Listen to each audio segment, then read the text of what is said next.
Eto guys, sumargo yung kalaban, no? Kahapon yung pumato, walang nahulog. So, discarte tayo dito paano maubos yan. 8 ball nga pala yung laban ito guys. So, eto, inuna ko muna yung size kasi mahirap yan. Mahirap preparan. So, inuna ko na yan. Pasunod lang yan. Pahanda para sa 4. Yan. So, yung mga mahihirap mo na inuuna natin, 4. Tira 4, binansagan lang. Pahanda para sa 7 sa sideball. Okay, so 7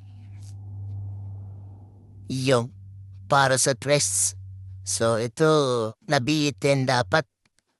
Iuhuli ko yung 2 eh, kaso nabitin yung prepare dito. So, 2 na ang sunod natin dyan, okay? 2 rail.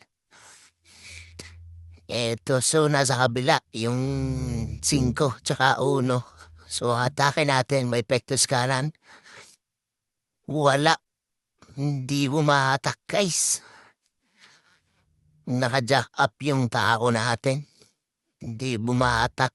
So, ito, tirahin na lang natin ng pabrik. Yun, pwede na to. Tira dito guys, ang 8 napakalayo nasa kabila. So, 4 rails tayo. Gamit tayo ng 4 rails dyan. Sa 2, 3, 4. Bang! 1, 2, 3. 4 rails guys. So, yun. Nakatuwad na sa 8.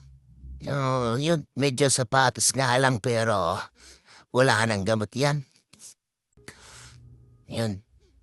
Okay, run out tayo dyan.